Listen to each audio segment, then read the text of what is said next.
Nagaan Waaqayyo Abbaaf kan Ilmaa kan Hafuura Qulqulluu bakka jirtaniif haala jirtan hundumaa keessatti isiniif haa baay'atu. Uummata keenya Musliimaa addunyaa irratti argamtan ergaan isinii qabadhee dhufeetu jira yookaan yaadan isinii qabadhee dhufeetu jira jechuudha. Inni kun yaada dhuunfaa koodha. Sa'aatii ammaa kana irratti wanti amma amantii Musliimaa keessatti deemaa jiru baay'ee namatti hin tolu jechuudha. Viidiyoo kana dhageenyee walitti adeeminu. Yoo Waaqayyo si abaare malee silaaman ta'in. Sababiinsa macaafni kan keenya jannata keessatti jireenya jira jedha. Quraanni kan isaanii immoo jannata keessatti wal qunnamtii saalaatu jira jedha. Dhiirri achitti dhaqee ulfaa jedha. Dubartoota jinniin itti hin buunee hedduutu immoo achitti walitti qabamee jira jedha quraanni isaanii. Kana bichaa immoo miti. Isayyuu durbummaa qabudha. Dhiira tokkoof dubartii 972tu kennamaa jedha. Jannata keessatti. Isayyuu immoo wajjin bultee ganama yeroo kaatu dingiliin ishee yookaan durbummaan ishee sun itti deebi'aa jedha. Jannanni kan isaanii sunoo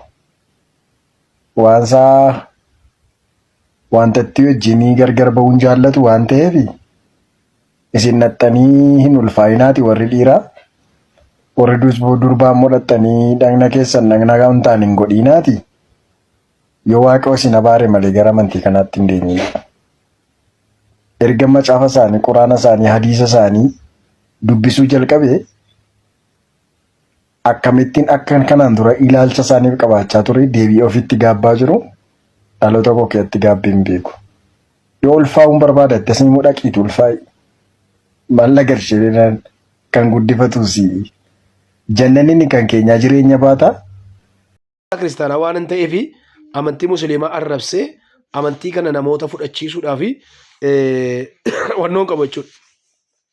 Amantiin kun na ajaju seerri amantichaa na ajaju jechuudha. Waaqayyo jaalaladha. Uummanni Musliimaa immoo addunyaa kana uummata bal'aatu jira. Dookteerota namoota beekoo keessa jira.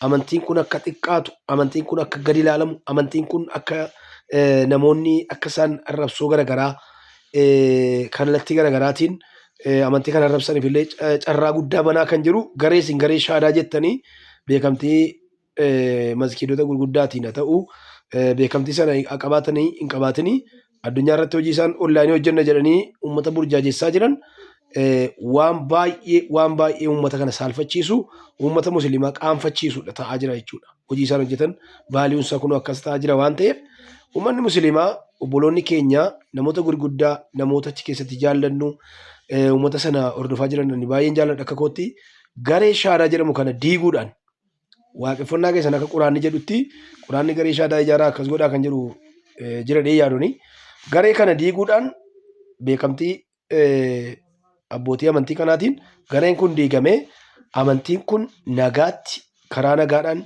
akkasumas karaa kaleessa dheengadda deemaa tureen karaa namni abbaan barbaade ofii isaatii amanee dhaqeen akkasumas karaa ittiin dhugaa ba'amu dhuga baatiin karaa seera qabeessaa jiraachuu danda'a. Amantii kana dhugaa ba'uun seerri isin ajajaa amantiin isin ajajuu danda'a waan ta'eef karaa sanaa yoo deemtan irraa kan hafe akkaataan itti obboloonni kun deemaa jiran saamichi uummata kana irratti geggeeffamaa jiru. Salphinni hojiin garee shaadaa hojjetu kun salphina amantii Musliimaatti fide ija isaa isin kana caalmaa ooltanii bultanii argitu waan ta'eef garee kana diiguudhaan waaqeffannaa keessan akkaataa jaalalaatti yoo itti buftan irraa kan hafe wanta amma deemaa jiru namatti hin tolu.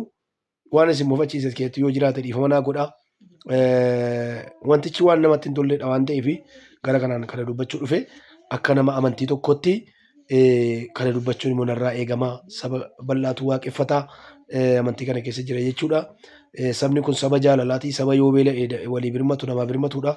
Sabni akkasii kun immoo akka itti wanti namatti hin tolle keessatti deemuu qabu.